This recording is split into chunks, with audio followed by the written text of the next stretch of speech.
Welcome, guys, to episode 18 of Come to Work with Me. I am Audrey, and today we're joined by a very, very cool individual, Lewis. But before we get started, I'd like to acknowledge the traditional owners of the land on which we all meet today across all of Victoria and acknowledge their elders past, present, and emerging.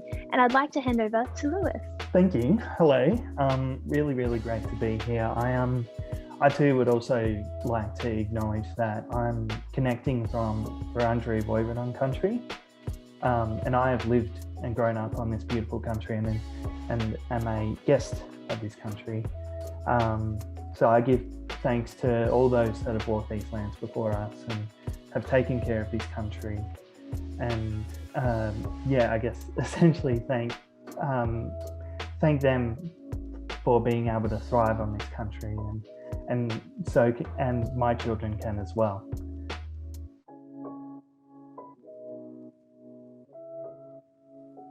Now, welcome to Come to Work with Me. I'm so excited to learn a bit more about who you are and what you do and how you've gotten to this point in your life. So to kick off, let's ask the big question.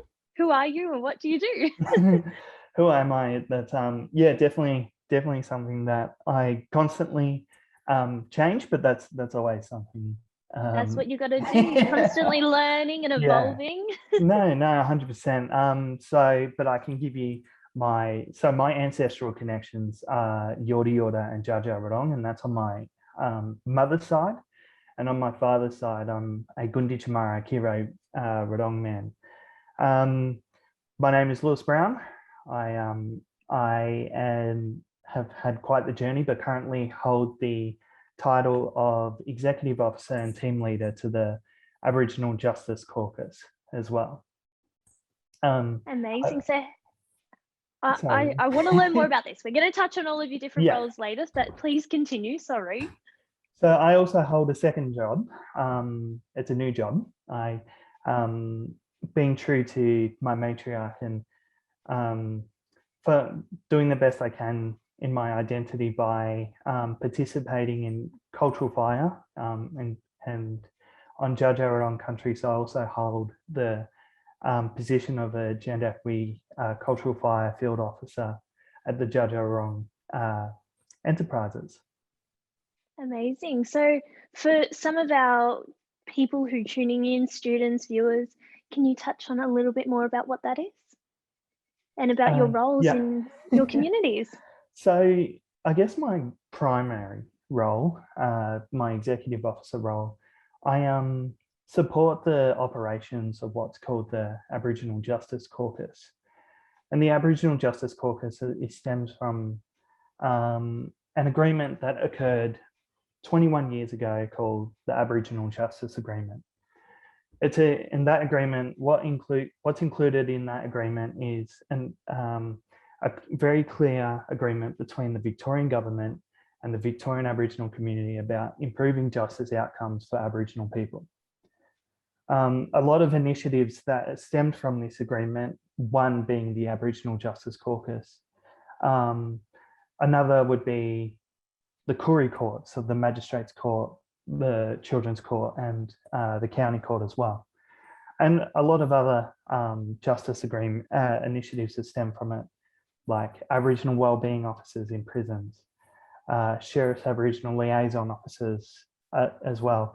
And this agreement has constantly evolved, and to be timely in that we constantly look at different ways of how we can support Aboriginal people in easier access to justice, reduce prison rates, and ultimately stop Aboriginal deaths in custody.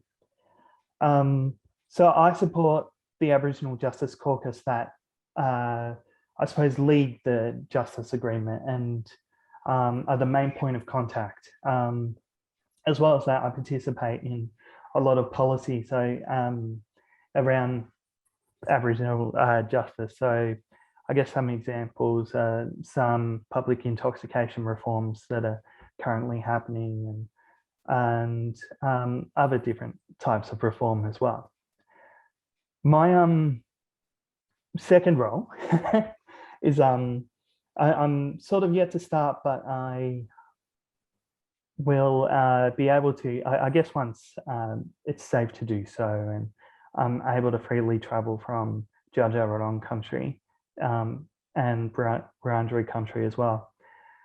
I will be responsible for doing what's called a cultural fire. So burning off land to allow for a different biodiversity to come through. Healing in a sense, and to avoid future bushfires as well. So really excited to be a part of that. You're amazing.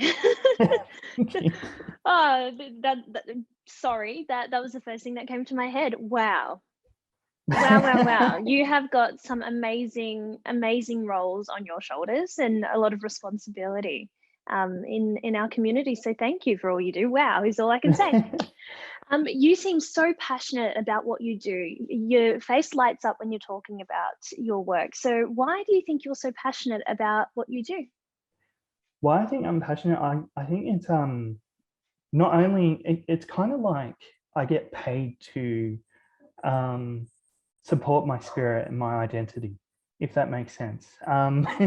So I'm doing what I can for my community is what I'm most passionate about in whatever type of setting. I've worked in education, I've worked in homelessness, I've worked in lots and lots of different things, family violence. I could just name it off. I think here's my resume, but I think that what fills my cultural spiritual cup is that I'm able to support the community, get paid and support my family as well, which is something I'm so passionate about. And I'm really, really looking forward to my second job because that's a very strong cultural focus. And I've done a lot of supporting family, supporting law reform, advocating for community. But what's new about this job is that I'm supporting healing of land, and I really, really connect with that. And I feel like my family and my ancestors would be proud of that as well. Committing to something like that. So I'm just really, really excited to do that. But yeah, that's the reason why I get up so easily in the morning. Never used to be a morning person, but yeah, definitely it's a result of my jobs and my journey that I'm able to do that, and being able to pass the learnings that I'm onto my children one day as well. Absolutely. Now, you've done a certificate 3 in community services, which has allowed you to be able to go into the industry with your experiences, your long CV. Your resume must be like 6 pages long with everything you've done. So I've read that you've done a certificate 3 in community services. Was that a life-changing experience for you? Did that open doors that you didn't think necessarily would open for you? Well, yeah, so I've done a lot of a few vocational courses. You have. Right You now, have. yeah. And let me take you back. 2015, I started working towards a certificate 3 in community services. I didn't have a great high school experience. I was constantly pushed that the need of university onto me. Success only looks like a university course. So I finished school. I did my year 12. Really, really did feel like that I just got through. And that was enough for me. I went straight into the workforce. I worked at a casino, which was damaging my spirit. I eventually returned and got a job at the Victorian Aboriginal Health Service, and that's when my spirit started to strengthen as well.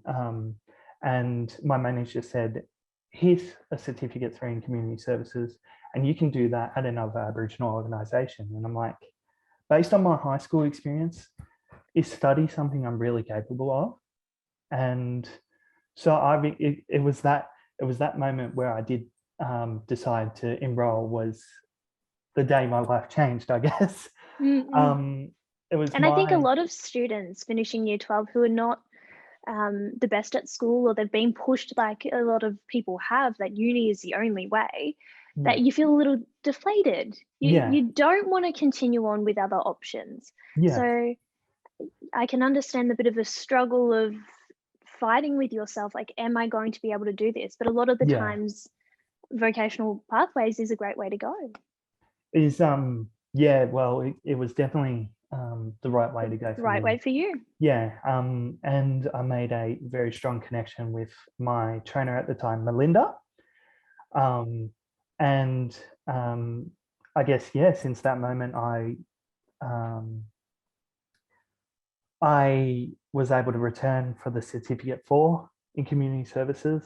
And I felt really, really supported in the classroom, because the beauty of vocational education is that it is a classroom setting, and how it differs from university is sort of, you need to be a lot more autonomous in university, and it's sort of, these are the standards and you need to meet them. Whereas vocational education is, you're supported by your trainer and you're supported by your peers as well, and that peership sort of lasts forever. I'm Everyone I was in the class with, I often engage with still. Um, so yeah, I guess that was the moment that sort of changed things for me, and I quickly shifted from I'm incapable of studying at all, where now I've done the certificate 3, I've done the certificate 4, I did a diploma in leadership and management, and currently doing the diploma of community services. I'm always going back to vocational Always education. Yeah, learning. This is yeah, something that I say in every one of these episodes for the past 18 weeks. Everyone is constantly learning, and you are never too old to go back and learn something new. yeah, yeah. And there are people 10 years younger than me, and there are people in my class that are 20, 30 years older than me. And we support each other all the same. It's sort of, it's operated in a circle environment rather than a triangle. I love it. It's fantastic. So do you think, let's touch a little bit on your leadership and management. What do you think it takes to be a strong leader? I think that the biggest thing that comes to mind is leading by example. I definitely, I try to bring on, I'm a, rather than a manager and telling people what to do, it's sort of, we're all in this together, and we all, if I'm not showing up and providing examples, how can I expect someone that is looking up to me to do the same as well? So I think that's a very strong quality. And I think that another thing is communication, understanding each other's expectations. Someone who's looking up to you and someone who is in that leadership position, you definitely need to recognize there's a two-way street there. There's expectations of each other rather than the leader having expectations on people. There's definitely expectations on you as a leader, and sometimes people don't hold you accountable because of your position. So it's really, really up to you to constantly put self-reflection exercises in place and recognize, is this good leadership? And if it wasn't, why isn't it? And how can you improve as well? Absolutely. So what would you tell students who have an interest in working their way up to a leadership role? What would be your advice to them? I think that I I've always sort of wanted to see myself in a leadership role, and what worked for me was yeah, just listen and learn, especially to not not excluding every other student, but as a young Aboriginal person, listening to your elders. And anyone can do that. You can listen to those who've been around for a long time before you have. Listen to their wisdom and then translate it into a current setting, because sometimes it doesn't work in today's sort of world. But Yeah, I think that have just a lot more confidence in what things you're saying. You might not think it, but definitely everything that you learn and you say is golden. And I guess sort of once you recognize that, that confidence will sort of come through. And sometimes you might not say the right thing, but it's your response to that, I guess, is what is really important. You could respond in a negative manner and sort of react in a way, or take it on as constructive criticism and grow from that as well. That was a hard learning for me. I received my fair share of criticism, but it's all in love. I think. I think that if somebody's providing you with criticism, or yeah, I guess taken as an opportunity to grow. Absolutely, absolutely. This is usually my last question, so I reckon we could have this conversation and keep talking all day. This is perfect. However, we can't, sadly. So my last question to you, Lewis, is if you could give advice to your younger self, what would it be? I think there's a lot I would give to my younger self. One piece, only one piece of advice. No, I just I think that my advice, I'm pretty, I sit comfortable with my journey so far. However, the advice I would give is that university is not be all and end all. I think that it is great to be ambitious and want to get your master's and want to get your bachelor degrees, even a PhD, and that's all really, really great. However, that's constantly what is being pushed, and it's okay to look at vocational education as an option, be it vocational education into work or vocational education into even higher study. I think that our career advisors, especially in my time when I graduated 10, 12 years ago, they, I guess, sort of, it wasn't really pushed on students or made available to students, but my advice would be, yeah, learn about those pathways, understand them, and I guess really just drill into my little head back then that I am capable of that kind of study. Amazing. Thank you so much for taking time out of your day to come and have a chat with us and let us into your life a little bit. It's been amazing to learn. Thank you. No, thank you. I'm really good to be here. Amazing. For anyone else who would love to have a chat with Lewis, or have a chat about any of your vet champions, you can go to the website Talk to a Vet Champion, and you can basically have a chat and get Lewis out to your schools or anything like that to have a chat like we did today. So thank you again for coming on, Lewis. Teachers, friends, students, remember you can get lesson plans and our recordings on the Vic Lens website. Congratulations on being a vet champion, Lewis. That's a huge achievement. I didn't get to say that earlier, so congratulations again. We've got so many amazing people coming on and having a chat with me over the next few weeks, so definitely keep an eye out. And yeah, this was awesome. Thank you so much.